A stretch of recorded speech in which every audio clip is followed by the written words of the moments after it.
Hey guys, I'm really excited about today's podcast episode. I've got a great guest, Christy Freddo. She's the founder and CEO of Best Life Mindset.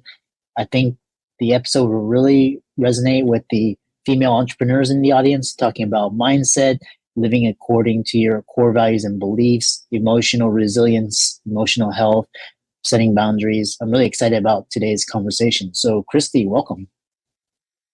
I'm so excited to be here. Thank you for having me.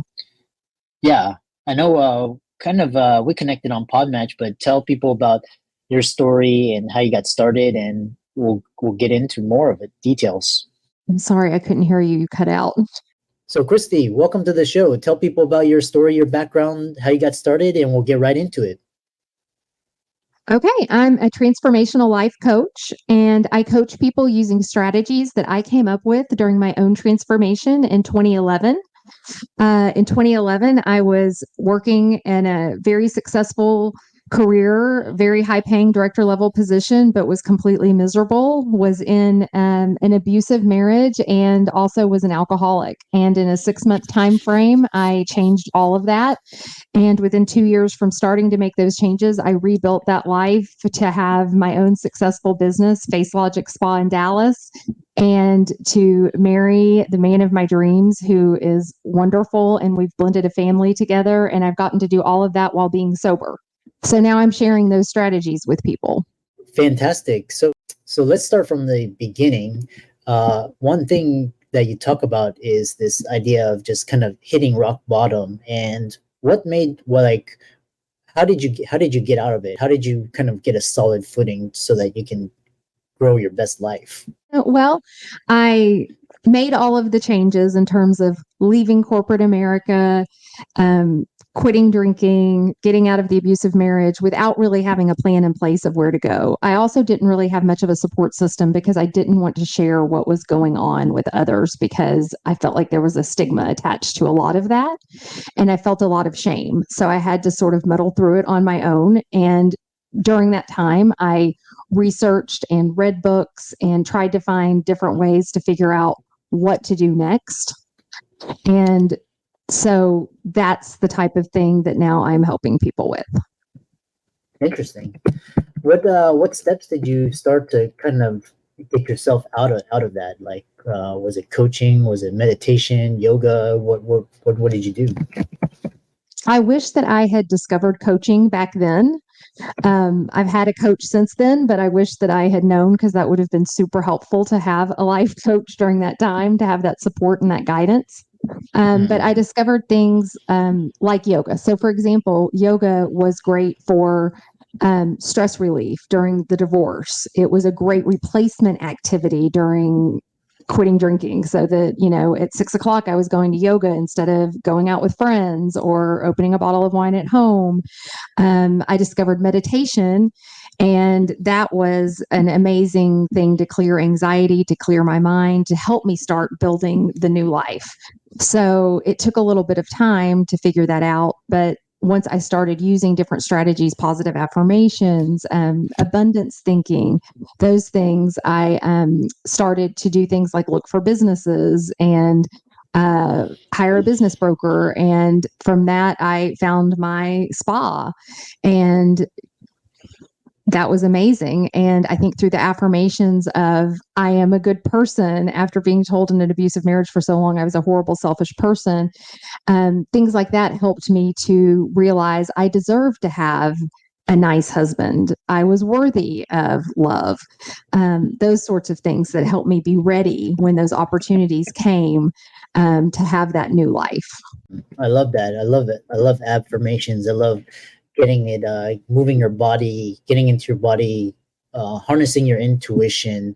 So the other question is where you talk about this idea of how did you within 6 months. I mean, most people take the path to sobriety comes sometimes takes years, and then you did your job, your relationship, and your health in 6 months.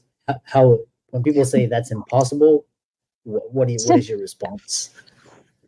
Well, it was not planned that way. I did not get to a place where I was thinking the way that I just said it to you guys. I wasn't sitting there thinking I'm in a terrible job, I'm in a terrible marriage, and I'm an alcoholic. I was thinking I'm really unhappy, I'm really unfulfilled. And I blamed my job first. That was the first thing that I really felt like was causing a lot of the trouble.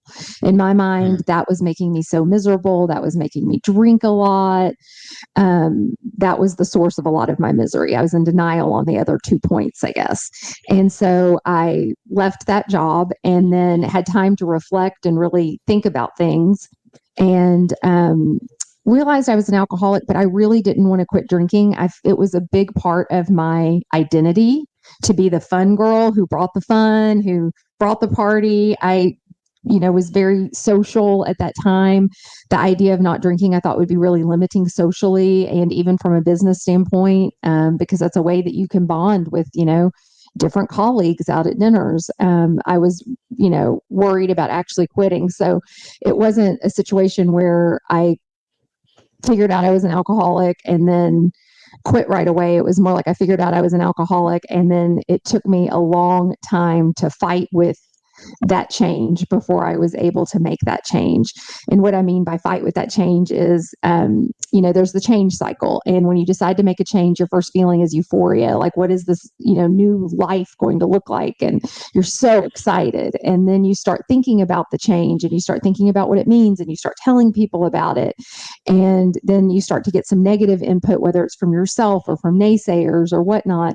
And then the next thing that you know, you've circled back and you're like, well, maybe it's not so bad, or maybe I could work with this with some tweaks because it's really comfortable and it's a part of my identity. And that's true of any kind of change, right? That you circle back. So for me, that looked like probably a year or so of trying all these strategies with alcohol to learn to drink moderately. I tried things, everything you can imagine, and some things you may not be able to imagine. One thing was I tried hypnosis to learn to drink moderately, which was interesting but did not work. I tried a medication that was supposed to help reduce your cravings so that you could drink like a typical person. That obviously also did not work. I made deals with myself, like maybe I'll start just drinking like Thursday to Sunday. That didn't really work. And then I made a deal. I won't drink 2 bottles of wine a night. I'll drink 1 bottle of wine a night. And then that won't really be an alcoholic. That'll be more of a heavy drinker. But none of those things worked. And I'm super thankful now that none of them worked, because I'm here and sober and happy and living my best life because they didn't work. And what really finally did it, what made me realize I had to quit trying to drink moderately and admit I was an alcoholic and quit drinking, was my uncle actually died of late stage alcoholism. And I saw his daughters, who were in their 20s at the time, with such horrible grief. It was the worst grief I've ever seen, from him dying from something that was preventable, from something they had tried to help him with. They had had an intervention. They had tried so many things and they lost him. And they were so sad. And all I could think about was my own 5-year-old daughter sitting next to me at that funeral and like, what if this is me one day? And so I really have to face what this is. There's obviously a genetic component. I have to make the change. And that was really the impetus of what finally got me sober.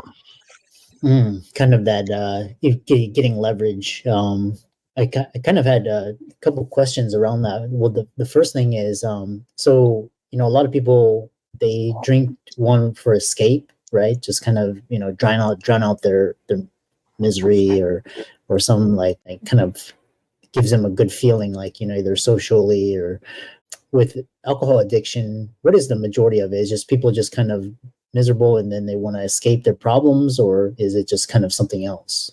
It can maybe start that way, but at the end of the day, it is a condition that is in your brain that once it's essentially broken, that part of your psyche, so to speak, that, or actually not your psyche, your brain, that cannot moderate alcohol, you can never go back. It's like a switch that's broken and can never be fixed, is the way they described it in my rehab program. So at that point, there's really not anything you can do, because goodness knows I tried. If you could learn to drink moderately, I would be drinking moderately, because I tried everything. Interesting. And then talking about getting leverage on yourself, a lot of the audience, especially they're in jobs they hate, careers they hate, and they want to get out, but kind of they're kind of tied because they have, you know, a mortgage, they have a spouse, kids, you know, maybe they're used to a certain lifestyle. So what is your process for describing how clients or people can take a leap from either terrible relationships, addictions, you know, toxic workplace? What's your advice? But with the workplace, that's an interesting one because it's so hard. A lot of us are trapped in gilded cages. And, you know, that was me. And for many years, all I could think was, I'll never find another job where I make this much money. I'll never find a job with a benefits package like this again. I'll never find a job with perks like this again. And, you know, the security, all of those things. And it was sort of paralyzing for a long time. And then I got to a place where I realized, would my mental health and overall well being and happiness be worth more than any of those financial things? And I started to realize that the company I was working for and I were not in alignment on core values. We were not, my authentic self was not in alignment with that job. And so it did not matter how many promotions I would ever get or in the future, or how much money I would make in the future. Nothing there would ever really make me happy, because we weren't aligned, and you have to be aligned with your authentic self and your core values. And so it was time to make that change for the greater good for me. And it got to that place that it outweighed any financial security, any financial gain, to where I was like, I don't even know what's next, but I'm willing to take that risk. And I knew I wanted to be an entrepreneur, but that was a super scary move to make. And when I did make it, I was actually a single mom with no child support at that time. You know, it was, you know, kind of do or die. It was like, here is, you know, here are my savings and I'm going to put them in and I'm going to bet on myself. And I did, and it's worked out great, but it was not an easy thing to do. Leaving a place of complete financial security and then moving over time to a place of, you know, risk.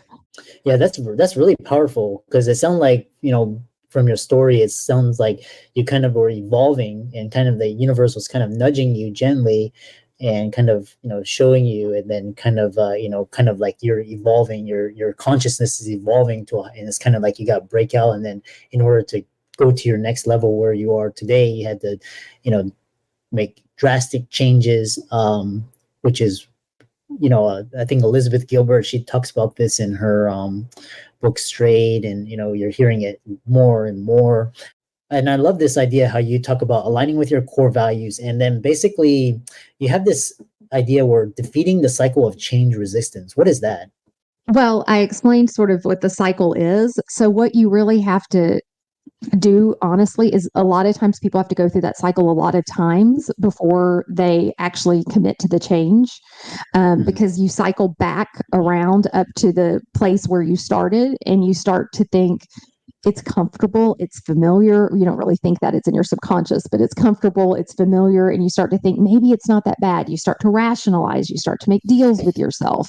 And no matter what the situation is, right? With your career, it's the same thing, right? Well, it pays a lot of money. Maybe if I'm just more grateful for it, maybe if I have a better attitude, maybe if I switch departments, you know, you start to try to figure out a way to keep what's familiar and comfortable. And a lot of times one thing that helps with it is if you know there's that change cycle when you go into a change.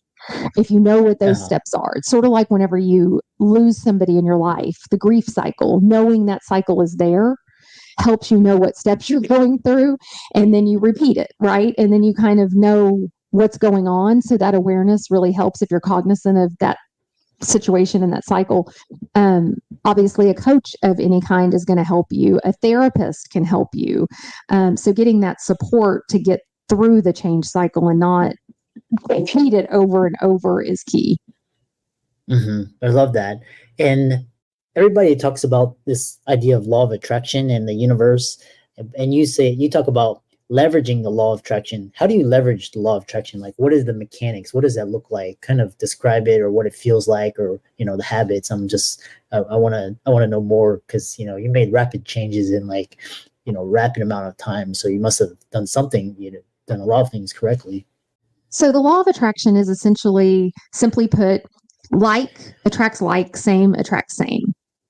So if you are thinking all the time to the universe, I'm going to make this change, I'm going to be an entrepreneur, you're using different affirmations on a regular basis. You're thinking with an abundance mentality, right? You're not thinking of the scarcity mentality of, oh my gosh, what if I can't pay my bills while I'm trying to figure this out and whatever. What if you're focusing on, what if I never have to think about paying my bills again because this is so successful, right? And you're reprogramming your mind that way, right? So that the law of attraction is working with you. Then you're going to have better results. You're 100% just going to have better results. Even if the universe wasn't attracting better things to you, you're going to have a better attitude. You're going to have a better approach. You're going to be more motivated. So there's so much to that, in addition to the fact, the universe is listening to what you say. Words matter. If you're a religious person, think about the fact that God spoke the universe into existence.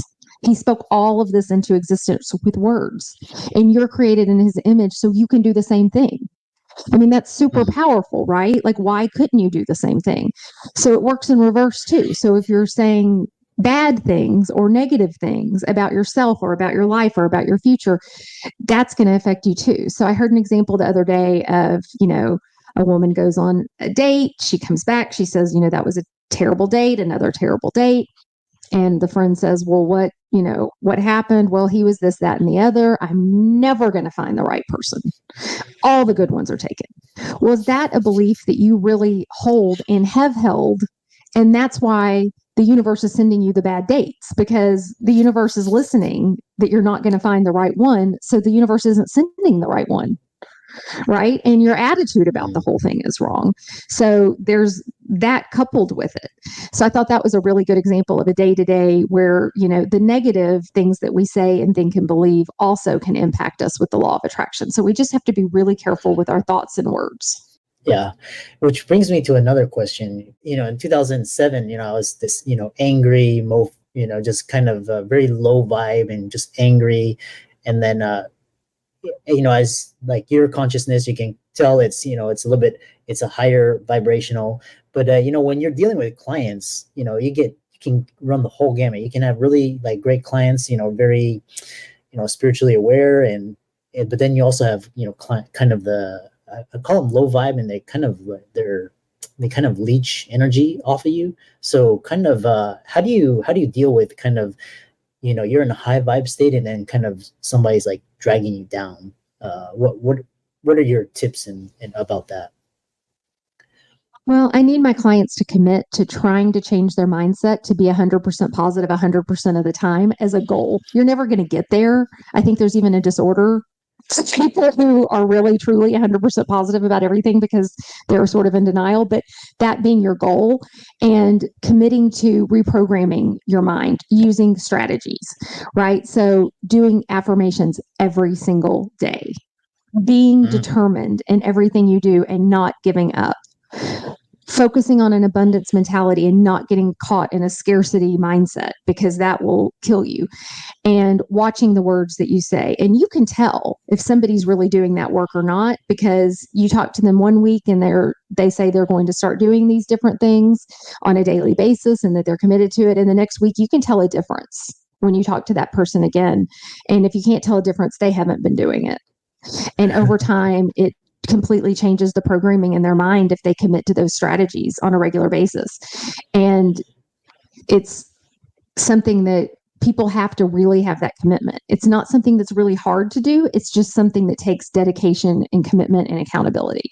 I love that. Which brings me kind of to this next question about aligning with your core values. And you talked about the frustrated women in a relationship, and talking about if they're trying to look for a good relationship and it doesn't work out, talk about reframing events and focusing with determination and so much more. Like, what would that look like? Just continued, or kind of put boundaries, kind of talk about in that context. I think if you're not happy with your current personal relationship, whether it's with a friend or a parent or a sister or a romantic partner, you need to really take a second first to think, does this relationship and does this person line up with my core values? Am I my authentic self with this person? Do I edit what I'm saying when I'm with this person? Do I have to think about what I'm saying and if they're going to like it or not like it, if they're going to approve or not approve? Am I having to constantly make a choice, whether it's subconscious or if it's consciously? Am I having to make a choice between what I say and being myself, being my authentic self, and being accepted? And if the answer to that is you're editing yourself and you're having to make a choice around what you're saying, then you're not with the right person.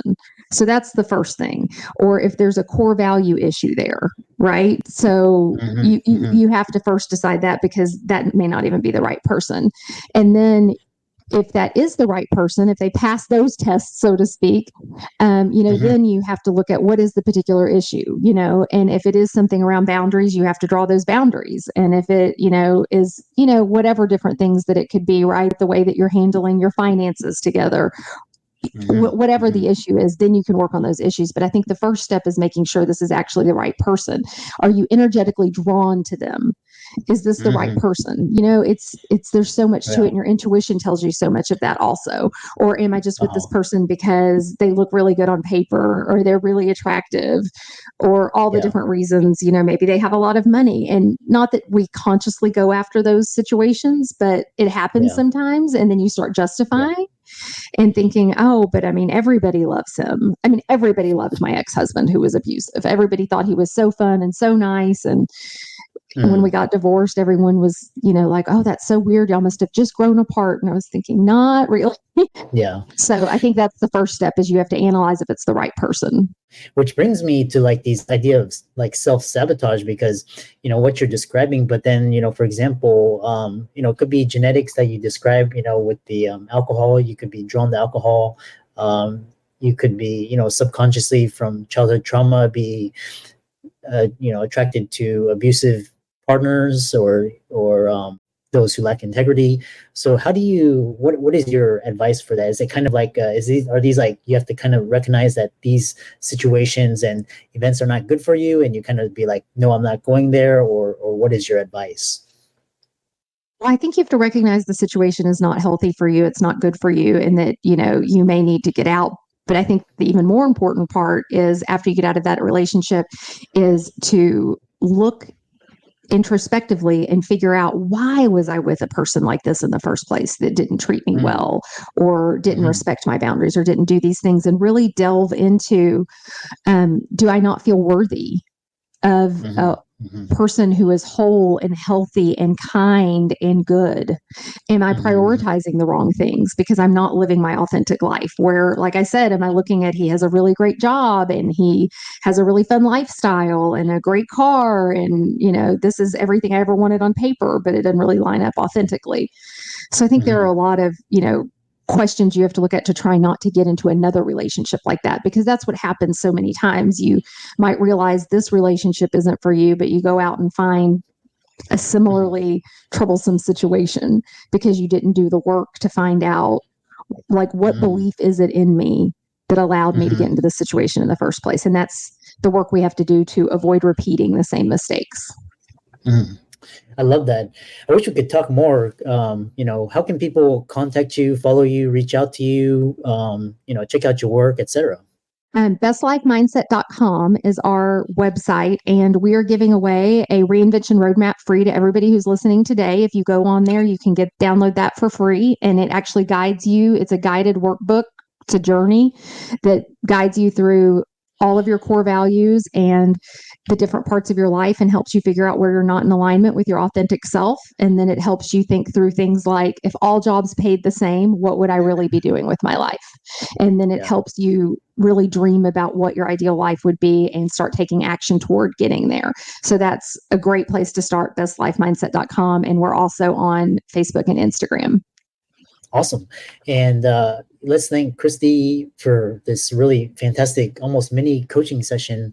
Really learned a lot, and kind of, it's, I love this mindset, personal development work. Be sure to check out all of her resources. They will be in the links in the show notes. And thanks so much for coming onto the podcast. Absolutely. I really enjoyed this conversation. Thanks so much.